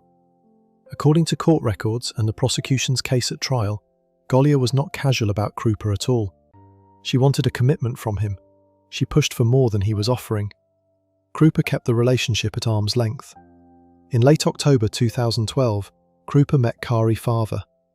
Their first date was on October 29th at a restaurant in Omaha.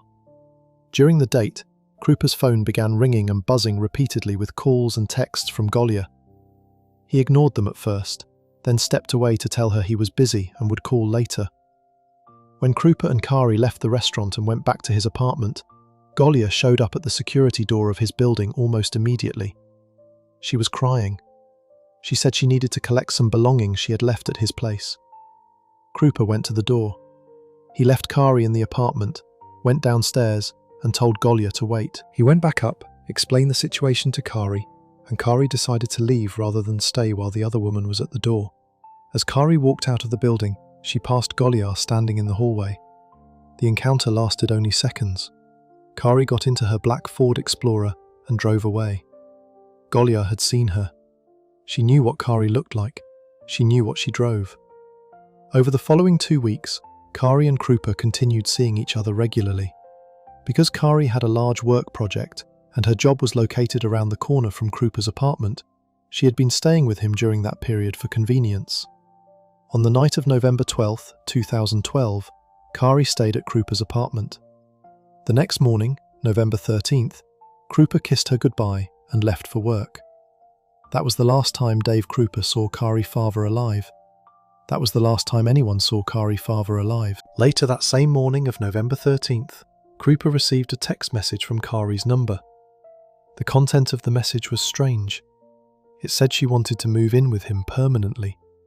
This was completely out of character, given that they had already discussed and agreed they would not be living together. When Krupa texted back that he was not interested in that, the response came immediately. "Fine, I hate you. I'm dating someone else. I don't want to see you anymore. Go away." Krupa was confused. He tried to reach Carrie through other means.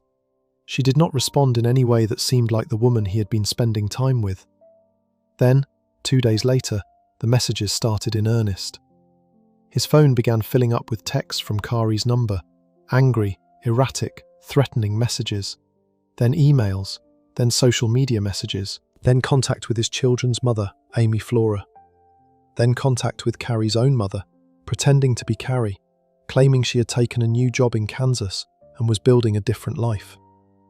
Grace, posing as Carrie, also contacted Carrie's actual employer and resigned from Carrie's job on her behalf. then suggested that Golia herself would be available to fill the position. Over the next 3 years, Dave Krupa received an estimated 15,000 emails and as many as 50,000 text messages that appeared to come from Carrie Farver. He and Golia, who continued occasionally seeing each other during this period, both received harassing messages from whoever they believed was Carrie. Krupa said it became normal for him and Golia to be sitting together watching television when both of their phones would start filling up with messages from Kari's accounts. He thought Kari had become unhinged. He had no reason to believe otherwise. Nobody did. In January 2013, Krupa spotted Kari's Ford Explorer parked in a lot near his home. He called police. Officers located the vehicle and searched it. Inside, they found a blood-stained seat. They also found a single fingerprint that did not belong to Kari and did not match anyone in the National Criminal Database at that time. The car was logged, and the case continued to be treated as a missing persons situation, the assumption being that Kari had simply walked away from her life, perhaps due to mental health issues, perhaps by choice. Carrie's mother, Nancy Rainey, never believed that. She told investigators repeatedly that her daughter would not have left without telling her. She said Carrie would not have abandoned Max, her teenage son. She said something had happened to her. Years passed. The messages kept coming. The harassment escalated. Someone broke into Krupa's home. Someone broke into Golia's home. In December 2015, Golia was shot in the leg. She told police the shot had come from Amy Flora, Krupa's ex-partner, who Golia claimed had been threatening her. Investigators came to believe that Golia had shot herself in order to frame Flora and direct suspicion away from herself. In early 2015, 2 investigators from the Pottawatomie County Sheriff's Office, Sergeant Jim Doty and Deputy Ryan Avis, took over the case and split their approach. Avis investigated as though Kari was still alive and had simply gone missing.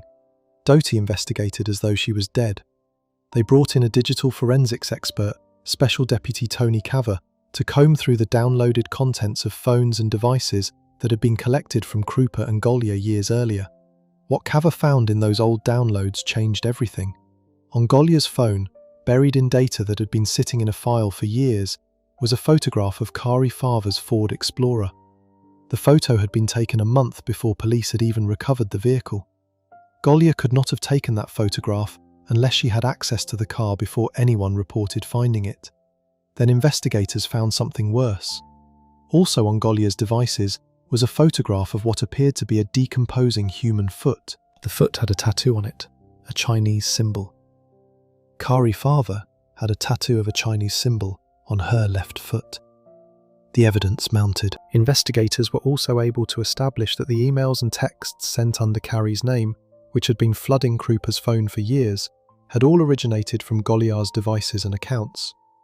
The prosecution later described certain emails among those messages as confessions. In those messages, sent while Golia was posing as someone else, she had described murdering Carrie Farver in detail, apparently in an attempt to frame another woman for the killing. Prosecutors concluded that Golia had stabbed Carrie to death on or around November 13, 2012, in Carrie's own car, shortly after Carrie left Krupa's apartment that morning. They concluded that Golia had then burned the body to destroy physical evidence. Golia had also, at some point during the years of deception, set fire to her own home to present herself as a victim of the supposed harassment campaign she had fabricated. On December 22, 2016, Shauna Elizabeth Golia was arrested and charged with first-degree murder and second-degree arson. The trial was a bench trial, meaning it was decided by a judge rather than a jury. Golia's defense attorney argued that the prosecution had failed to present a body, a murder weapon, a crime scene, or a single eyewitness to the killing.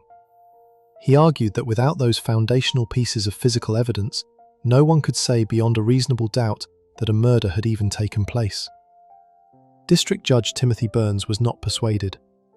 After a 10-day trial in 2017, Judge Burns found Shauna Golia guilty of first-degree murder and second-degree arson. He cited the overwhelming volume of circumstantial evidence, the photograph of Carrie's car taken before police found it, the photo of the tattooed decomposing foot, the digital forensics establishing that all of the harassment over 4 years had come from Golia's own devices, the confessions embedded in the impersonation emails, and the years of elaborate deception that only made sense if Goliar had killed Kari and was trying to make sure no one ever proved it.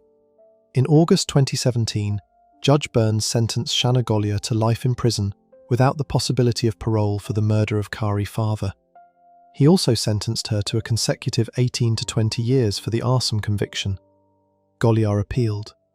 In November 2018, the Nebraska Supreme Court unanimously upheld the conviction.